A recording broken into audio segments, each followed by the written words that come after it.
Doctor en Geografía por la UNAM, es profesor visitante en el Departamento de Sociología de la UAM aquí en Iztapalapa. Como algunas de sus líneas de investigación, pues está la devastación general del ambiente producida por los procesos de hiperurbanización industrial del territorio y sobre los conflictos epidemiológico-ambientales y la concomitante territorialidad de la enfermedad de cara al desarrollo capitalista, entre otras. La presentación que él nos va a compartir en esta mesa se titula Ganancias para pocos, contaminación y enfermedades para muchos. El caso de la emergencia ambiental y sanitaria de Morelos ante la hiperurbanización industrial de su territorio. Pues te cedo la palabra, José Manuel, y pues quedamos en 20 minutos para tu presentación. Muy bien, Vale. muchas gracias, Luis. Muy buenas tardes a todas y a todos. Agradezco la oportunidad de estar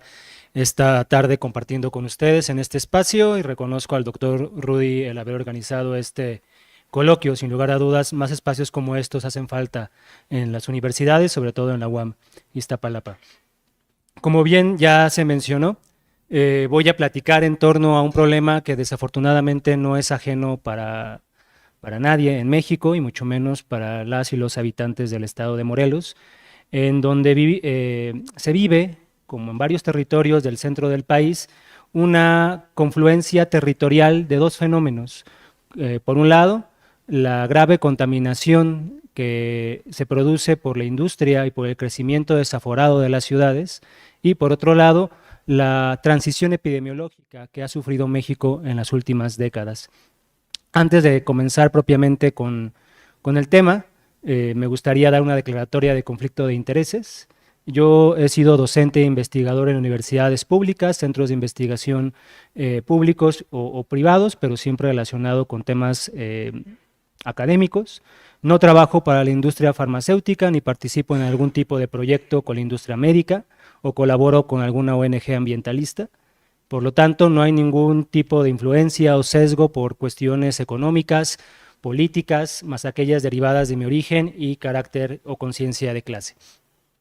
Por lo tanto, aprovecho para hacer un deslinde de responsabilidades. Todo lo aquí expresado es mi completa responsabilidad, por lo que eximo a los organizadores del evento, a las instituciones e investigadores citados o aludidos a lo largo de mi investigación de lo que les voy a compartir. Si me ayudan pasando a la tercera diapositiva, por favor. Listo. Pues bueno, la presentación de hoy la voy a dividir en 4 momentos. Primero voy a platicar acerca de un concepto que hemos propuesto como una forma de caracterizar esta confluencia de procesos contaminantes y generación de nuevo tipo de enfermedades, sobre todo crónico-degenerativas, que es la categoría de territorialidad de la enfermedad. Más adelante voy a explicar de dónde surge esa categoría y qué elementos toma como base, ¿no? Pero para los fines de este coloquio se va a presentar como una categoría que permite pensar la profundización de las desigualdades sociales en el marco del desarrollo capitalista contemporáneo. En la segunda parte hablaré en términos generales de la hiperurbanización industrial del estado de Morelos, para, en un tercer momento, hablar de cómo en esa entidad se lleva a cabo la producción espacial de enfermos ambientales en la entidad. Y por último, como cierre de mi ponencia, presentaré unos caminos de acción posible como una estrategia terapéutica a este problema. Siguiente, por favor. Creo que es importante comenzar para entender de qué tipo de desigualdades estamos hablando, para entender cómo esta territorialidad de la enfermedad las profundiza, que en el marco del desarrollo del neoliberalismo mexicano durante las últimas 4 décadas, el Estado mexicano, a contrapelo de lo que mencionaban los economistas convencionales y uno que otro politólogo también alineado con esta convencionalidad, en donde el Estado parecería haber desaparecido, o ellos mismos anunciaban la desaparición del Estado, lo que tuvimos en el neoliberalismo, en el caso mexicano, fue una participación activa del Estado mexicano, no solamente creando escenarios de abuso de poder, de vacío del poder político, sino tal como lo ha clasificado Raimundo Espinosa y Andrés Barreda, el Estado mexicano durante el neoliberalismo se caracterizó por producir un desvío de poder político, económico, jurídico y cultural hacia el otorgamiento de ciertos privilegios a empresas transnacionales, sobre todo norteamericanas, para que estas multinacionales pudiesen llevar a cabo tanto una superexplotación de la fuerza de trabajo mexicana, así como una incuantificable devastación del ambiente sin tener que pagar ni un solo peso por la destrucción ecológica de los territorios. Esto es porque el Estado mexicano y sus instituciones ayudaron a la creación de un marco jurídico y normativo para crear toda una ingeniería jurídica que sirviera precisamente para crear mecanismos de despojo, de privatización y que garantizaban la devastación ambiental de los territorios, con lo cual las injusticias sociales se vieron acompañadas de un sinnúmero de injusticias ambientales o socioambientales. Siguiente, por favor. Derivado de esto, nos hemos dado a la tarea de investigar cuáles han sido las implicancias socioambientales de este desvío de poder llevado a cabo por el Estado, ¿no? De este neoliberalismo como una forma salvaje de capitalismo contemporáneo. Vimos cómo producto de este desvío de poder se generaba una devastación de los territorios en términos ecológicos, tanto por la sobreexplotación de los recursos naturales como por su contaminación, pero también por procesos directos o tangenciales de cercamiento y privatización, lo cual trajo consigo sin número de consecuencias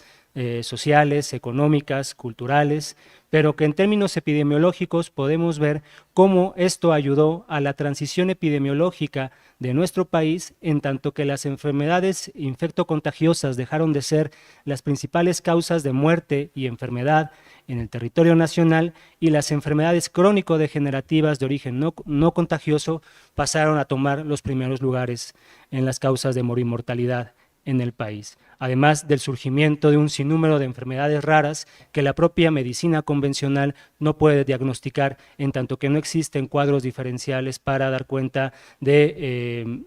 síntomas tan atípicos que presenta una sola persona enferma. De ahí que, como correlato de la categoría de afectados ambientales que se trabajó en el marco de la Asamblea Nacional de Afectados Ambientales por diversos investigadores en México y siguiendo como marco de referencia los trabajos que se llevan desde el Programa Nacional Estratégico de Agentes Tóxicos y Procesos Contaminantes del CONACYT, conociendo los trabajos que hacen los doctores Raúl García Barrios y Andrés Barreda, retomando los trabajos que hacen los compañeros del Observatorio de Salud Socioambiental de la Universidad de Rosario, entre ellos el doctor Damián Berceñasi, es que definimos a los afectados por estos procesos contaminantes como enfermos ambientales y estos enfermos ambientales forman parte de un proceso de reconfiguración territorial de las dinámicas económicas que se traduce en una territorialidad de la enfermedad. Siguiente, por favor. Este elemento general lo hemos nosotros aterrizado al estado de Morelos. Siguiente, por favor. Porque Morelos, a pesar de ser una de las entidades del territorio mexicano cuya extensión territorial pues no destaca o no despunta en referencia a otras entidades, tiene una importancia geopolítica estratégica, no solamente para el desarrollo del capitalismo nacional, sino para todo el mercado mundial. La proximidad que tiene el estado de Morelos respecto a la megalópolis o a la zona metropolitana del Valle de México implica que este territorio es un territorio de tránsito de mercancías, mercancías objeto, mercancías sujeto, que a diario transitan por el territorio ya sea para venderse en Morelos o venderse en la Ciudad de México, pero que también es un territorio de paso para los mecanismos de distribución de mercancías hacia Estados Unidos, Europa, Asia, en tanto que es un territorio que se interconecta con los principales puertos de comercio del territorio nacional. De ahí que durante las últimas 4 décadas, este territorio, el estado de Morelos, se volvió un territorio de alta especulación inmobiliaria, un territorio en donde los diferentes grupos de capital industrial, agroindustrial y del cártel inmobiliario llevaron a cabo procesos de inversión ligados al crimen organizado en las más de las veces para impulsar una reconfiguración económica del estado de Morelos. Siguiente, por favor. La vivienda que se construyó en la entidad, pues como varias de las unidades habitacionales o de los espacios urbanizados en el sistema central de ciudades de México, se caracterizó no por responder a las necesidades sociales, sino para responder a las necesidades de lucro que los diversos capitales inmobiliarios y que el capital bursátil internacional buscaba hacer en territorios empobrecidos como aquellos pertenecientes a la economía mexicana. Siguiente, por favor. De ahí que, si bien el tipo de vivienda creció, el número de vivienda creció en la entidad, esto no representó una salida para las necesidades de hábitat de la población morelense. Gran parte de las unidades habitacionales que se encuentran construidas actualmente en el estado de Morelos son viviendas que se encuentran desocupadas, sobre todo aquellos campos de concentración, perdón, aquellas unidades habitacionales horizontales que construyeron las grandes inmobiliarias en el estado de Morelos, en Iztapaluca, en toda la zona centro del país, que se vuelven verdaderos infiernos en términos de hábitat, de movilidad, y si las personas los adquieren mediante créditos, se vuelven también un factor de profundización de la pobreza en la entidad. Siguiente, por favor. Derivado de esta dinámica urbana, de este proceso de construcción del espacio urbano, vemos cómo la población se concentra en 5 municipios, perdón, del estado de Morelos, siendo Cuernavaca, Ayala, Cuautla, Jutepec, Temisco, los municipios que más concentran el mayor número de habitantes. Siguiente, por favor. Y si reconocemos las dinámicas urbanas que se dan en la entidad, donde no solamente está la mancha urbana como espacio urbano construido, sino observamos las lógicas de movilidad de la población, si observamos los caminos, las supercarreteras que se han construido, como la autopista que conecta Tepoztlán con Cuernavaca en el norte de la entidad, ¿no?, y que baja hacia Cuautla en el oriente, si se reconocen todos los procesos de reconfiguración urbana e industrial del territorio, vemos que en la entidad se ha configurado un corredor que une y totaliza los diversos espacios urbanos. Es la identificación de un arco urbano morelense, que esto no está en los planes de desarrollo urbano y territorial. Esto ha sido como identificado a partir de los proyectos de investigación que hemos dado y que resulta un problema para los planes de ordenamiento territorial en la entidad. Siguiente, por favor. A esto tendríamos que sumarle los diversos intentos poco exitosos en términos económicos de industrializar a la entidad desde a fines de la década de los 50 del siglo XX hasta nuestros días. Han habido varios intentos y experimentos por volver a Morelos un enclave industrial, textil maquilador, ¿no?, textil automotriz, como es el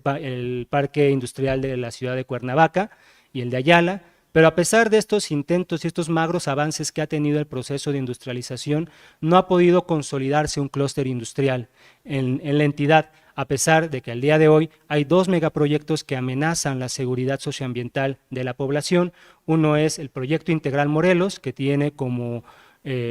joya de la corona una central termoeléctrica de ciclo combinado, y por otro lado una minería a cielo abierto que también amenaza la seguridad socioambiental de la población. Esto con la finalidad de transformar al estado de Morelos en un enclave de desarrollo de la industria automotriz. Una vez que las empresas de Volkswagen, Audi, que se encontraban instaladas en Tlaxcala y en Puebla, devastaron los recursos hídricos, Morelos se oferta como el territorio que pueda albergar a estos capitales altamente sustentables, según los ODS. Siguiente, por favor. Como efecto de esta producción de ciudad y producción de corredores industriales, vemos cómo el territorio morelense se ha saturado de diversos rellenos sanitarios, tiradero a cielo abierto, sin ningún tipo de regulación, en donde no solamente se albergan las miles de toneladas que a diario se producen en la entidad, sino que también a diario se importan toneladas desde la Ciudad de México de diversos residuos urbanos, ¿no? Una vez que la Ciudad de México pues, no puede dar ya cabida a las montañas de basura que se generan por las dinámicas productivas en la entidad. Siguiente, por favor. Todo este panorama, ¿no? Ha traído la emergencia de diversos conflictos socioambientales en distintos frentes, ¿no? Nosotros identificamos aquellos que tienen que ver con la defensa del agua, en donde en el estudio, en un primer momento, tratamos de identificar cuál era el corte de estos conflictos y entonces vimos que había conflictos de tipo agroindustrial, relacionados con problemas legales, de industrialización, falta de infraestructura, urbanización y administración, pero había un eje que cruzaba cada uno de estos conflictos y era que la mayor parte de comunidades que estaban luchando por la defensa del agua eran como comunidades que veían afectada su salud precisamente por la configuración de estos procesos de devastación ambiental. De ahí que nos dimos a la tarea de tratar de reconstruir el panorama de esta territorialidad de la enfermedad como una producción espacial de enfermos ambientales en el estado de Morelos. Tomamos varias fuentes epidemiológicas, la que más nos llamó la atención por el contexto, no por las implicancias que tiene en términos epidemiológicos, pero sí por lo que tiene en referencia a la destrucción del sistema inmunológico de las personas, que es la COVID-19. ¿no? Vimos cómo pues, confluían precisamente las comunidades más afectadas por ser aquellas que estaban dentro de este arco de urbanización, del arco urbano morelense. Siguiente, por favor. Y siguiendo la lógica de la territorialidad de la enfermedad, vemos cómo en las localidades donde hay descarga de aguas residuales, urbanas e industriales, sin ningún tipo de regulación,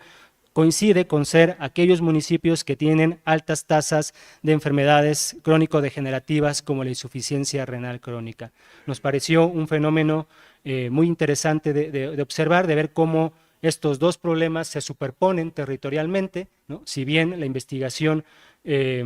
todavía está avanzando en establecer una correlación causal, ¿no? En el marco del estado de Morelos, aunque ya existen estudios que a nivel nacional han correlacionado la producción de afectaciones ambientales con la producción de enfermedades crónico-degenerativas y que a nivel internacional también se cuentan con estudios que ahora estamos tratando de replicar en la entidad. Siguiente, por favor. Este problema, más allá de ser visto como un callejón sin salida, como una dialéctica negativa en términos de Hegel, queremos verlo bajo la dialéctica positiva de Marx y ver entonces las condiciones de posibilidad para su superación. De ahí que, haciendo la alusión a la medicina, vamos a proponer una serie de puntos de estrategia terapéutica para salir de esta territorialidad de la enfermedad. Los voy a mencionar para no rebasar los tiempos. Es un urgente replanteamiento del ordenamiento territorial y ecológico que sea un espacio democrático en donde estén todos los sectores de la población, sobre todo las comunidades representadas,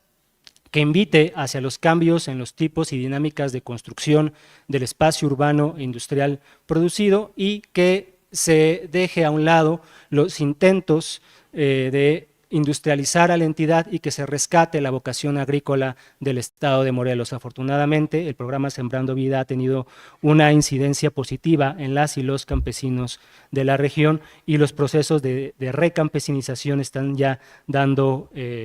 resultados según investigaciones llevadas a cabo por varios académicos que, por cierto, van a estar aquí mañana en el seminario. Siguiente, por favor. Siguiente.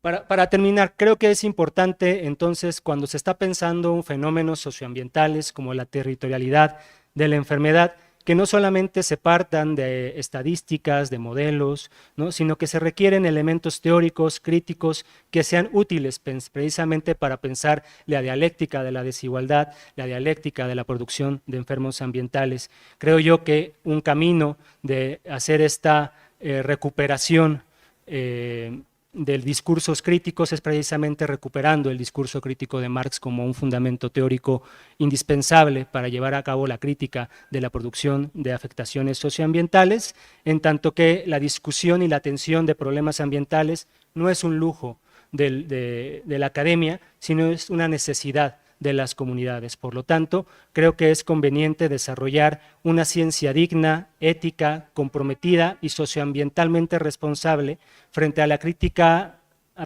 frente a la ciencia neoliberal, mercenaria y reaccionaria que desafortunadamente se parapetó en los últimos años en los centros de investigación y en las universidades y que tomaron por asalto los recursos económicos para realización de proyectos, pero que sobre todo sirvieron como instrumento de dominación y de coartar las libertades de las comunidades que hoy en día siguen defendiendo sus territorios y que siguen defendiendo sus cuerpos afectados y enfermados por el neoliberalismo. Yo por eso celebro que se organicen este tipo de eventos, que se den cabida a las diversas ponencias que están tratando las desigualdades, porque creo que es un primer paso muy importante que dar precisamente para la construcción de esta ciencia digna. Muchas gracias.